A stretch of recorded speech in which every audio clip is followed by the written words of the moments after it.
یہ دیکھو نا کیسا آیا ہے، کس حال میں آیا ہے، اور اپنے ابا پر جو ہے وہ ببول کے کانٹے لگایا ہے۔ فقال یا جبریل، تو حضور نے سمجھایا ہے جبریل اس کی حالت اس لیے ہے، انفقا مالہ علیہ قبل الفتح، اس کی حالت اس لیے ایسی ہو گئی کہ کچھ اس کے پاس بچا نہیں، سب اس نے مجھ پہ قربان کر دیا ہے، اس لیے ایسی حالت میں آیا ہے۔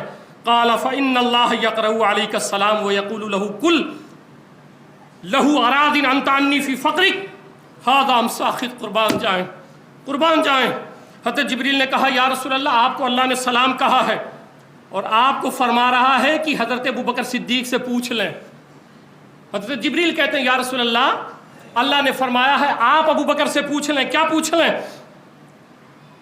کہ اللہ کہتا اراد انت عنی فی فقرک ھذا مساخط، جبریل سے پوچھ لیں کہ کیا وہ اپنے اللہ سے راضی ہو گیا ہے؟ اللہ سے اپنے خوش ہے؟ ہم تو اس میں زندگیاں گزار دے رہے ہیں، مولا تو خوش ہو جا، تو راضی ہو جا۔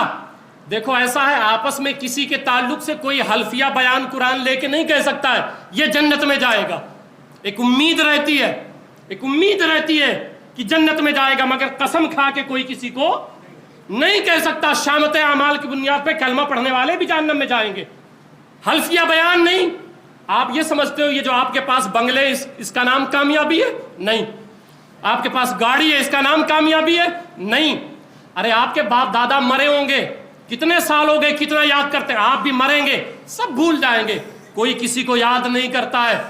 کامیابی کسے کہتے ہیں؟ جس دن آپ کا خاتمہ ایمان پر ہو جائے، جس دن آپ ایمان پر مر جاؤ تب سمجھنا کہ میں کامیاب ہو گیا۔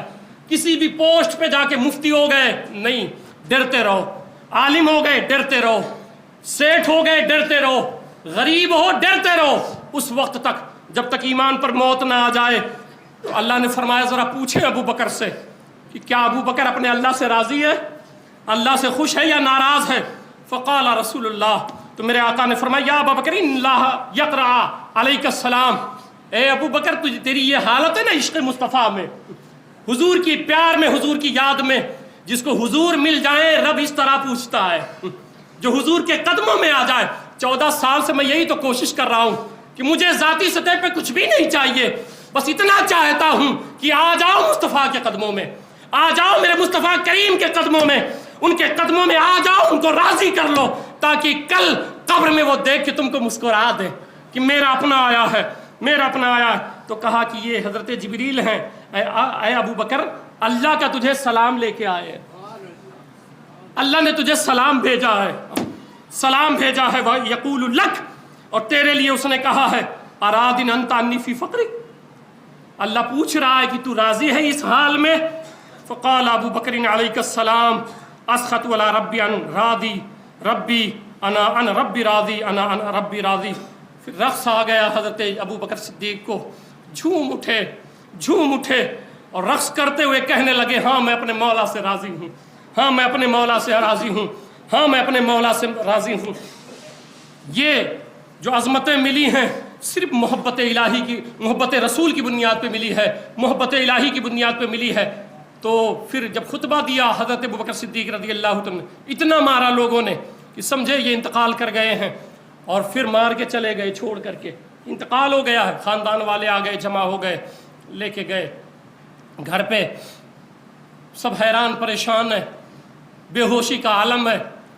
اور جب ہوش میں آئے تو یہ سوال نہیں کیا ماں کدھر ہے، باپ کہاں ہے، نہیں، بس ایک سوال کیا جب ہوش میں آئے تو حضرت ابوبکر صدیق رضی اللہ تعالیٰ عنہ نے صرف ایک سوال کیا ہے، کہا ایک بات بتاؤ ما فعل برسول اللہ، ہوش میں آ کے ایک سوال کیا، بتاؤ میرے آقا کیسے ہیں، میرے نبی کیسے ہیں؟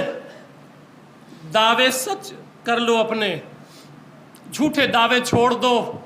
یہ جو ایک دوسرے کو دکھاتے پھرتے ہو نا کہ میں بڑا عاشق رسول ہوں، بند کرو، یہ سب بند کرو۔ دکھانا ہے تو حضور کو دکھاؤ، توجہ کرنی ہے تو گنبد خضرا کی طرف۔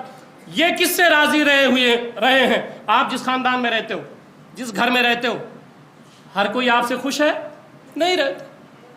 آپ کے گھر والے ہر کوئی آپ سے خوش نہیں ہے، آپ کے خاندان والے آپ سے، اسی لیے میں کبھی 14 سال ہو گیا میں کبھی پرواہ نہیں کرتا ہوں کون مقتدی خوش ہے، کون جا رہا ہے، کون آ رہا ہے. کبھی سوچتا یہ گورکھ دھندا نہیں، میں اس دھندے میں کبھی نہیں پڑا. جو آ گیا سبحان اللہ، نہیں آیا کوئی مسئلہ ہی نہیں ہے، کیونکہ میں آپ کے لیے نہیں اپنے آقا کے لیے کر رہا ہوں، اپنے مولا کو راضی کرنے کے لیے کر رہا ہوں. تو یہ سب خیال نہیں آتے ہیں. تو کہا بتاؤ میرے آقا کیسے ہیں، میرے محبوب کیسے ہیں. تمام خاندان والے الٹا سیدھا بولتے ہوئے چلے گئے کہ ابھی ہم بچا کے لائیں، ابھی ہوش آیا ہے. یہ تو ان کے بارے میں پوچھ رہا ہے. ماں نے کہا بیٹے کچھ تو کھا لو. رو پڑے. انہوں نے کہا نہیں، پہلے یہ بتاؤ میرے آقا کیسے ہیں، میرا محبوب کیسا ہے. اتنے بیٹھے ہو، کبھی حضور پہ آپ کو رونا آیا؟ کیسی محبت ہے آپ کی، کیسا پیار ہے آپ کا. ایک ماں اپنے بیٹے کو جب جدا کرتی ہے، کہیں باہر بھیجتی ہے، ماں روتی ہے، باپ روتا ہے. بیٹا آپ کا باہر ہے، یاد آیا، آپ رو پڑتے ہیں. کیا حضور کا پیار اتنا بھی آپ کے دل میں نہیں ہے؟ حضور کی محبت اتنی بھی نہیں ہے؟ ارے حضور پر درود پڑھا کرو تو رویا کرو، حضور پہ سلام پڑھا کرو تو رویا کرو. تو کہا کھا لے. تو کہا نہیں کھاؤں گا، پہلے بتائیں آقا کیسے ہیں. ڈر گئیں. کہا کچھ کھا لے، پانی پی لے ایک گھونٹ. کا نہیں، وہ بھی نہیں پیتا. بتاؤ میرے آقا کیسے ہیں. پھر حضرت ام جمیل رضی اللہ تعالیٰ عنہ جو اپنا ایمان چھپائی تھی، ان کو بلوایا گیا. جب انہوں نے کہا کہ سالم صالح، صحیح سلامت ہیں آقا، تو کہا ایسے نہیں مانوں گا، مجھے لے کے چلو. تو کہا ارے چلنے سے پہلے کچھ تو کھا لیں. تو کہا نہیں، محبوب کے بغیر کچھ بھی نہیں، یار کے بغیر کچھ بھی نہیں. لے کے گئیں. وہ لمحہ بڑا عجیب تھا، لمحہ بڑی عجیب تھا، کیونکہ یار کے نام پہ وہ مار کھائے تھے، یار کے نام پہ چوٹ پہنچایا گیا تھا، یار کے نام پہ خون نکلا تھا. اور جب سامنا ہوا میرے آقا کا، میرے آقا نے وہ حالت زار دیکھا، چل نہیں پا رہے تھے، اٹھا کے لے جایا گیا تھا. جب سرکار نے دیکھا تو سرکار خود پہ کنٹرول نہ کر سکے، سرکار رو پڑے اور گلے لگا لیا. کہا ابو بکر تیری یہ حال ہے؟ کہ حضور آپ کے پیار نے کر دیا ہے، آپ کی محبت نے کر دیا ہے. آپ کو ایک کانٹا بھی چبھے میں برداشت نہیں کر سکتا ہوں، میں اپنی زندگی دے سکتا ہوں، مگر حضور آپ کو تکلیف ہو یہ برداشت نہیں کر سکتا ہوں. سمجھانے کا مقصد یہ ہے زندگی مختصر ہے، آپ دنیا کی رنگینیوں میں نہ کھوئیں.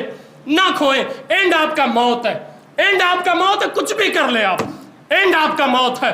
اینڈ یہ بھی ہے کہ حضور کا دیدار ہے قبر میں، حضور کے سامنے جانا ہے.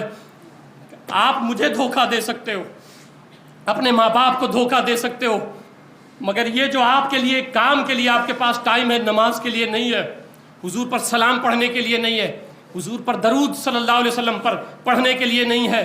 کیا حضور کا سامنا آپ کر پائیں گے؟ حضور کے سامنے جا پائیں گے؟ وہ سب جانتے ہیں وہاں مکر نہیں چلے گا، فریب نہیں چلے گا. اس لیے میں آواز دیتا ہوں نماز کے لیے آیا کرو، نماز کی پابندی کیا کرو. اور جب نماز کے لیے نکلا کرو تو نماز میں کیا کہتے ہیں؟ السلام علیکہ ایھا النبی. التحیات میں پڑھتے ہیں نا السلام علیکہ. امام غزالی فرماتے ہیں جب اس جملے پہ پہنچو تو آپ کی توجہ گنبد خضرا کی طرف رہے، اس نیت کے ساتھ کہ حضور سماعت فرما رہے ہیں. تو جب گھر سے نماز کے لیے نکلا کیا کرو تو ایک نیت یہ بھی کر لیا کرو چلو آج نماز پڑھیں گے رب کے لیے اور اپنے محبوب پہ سلام بھی پڑھ کے آئیں گے، اپنے محبوب پہ سلام پڑھ کے آئیں گے. تو آپ تمامی حضرات پابندی کریں اور عشق مصطفیٰ اپنے دلوں میں جگائیں، حضور کا پیار جگائیں. وہ راضی ہو گئے، رب راضی ہو جائے گا، رب راضی ہو جائے گا. وما علینا الا البلاغ.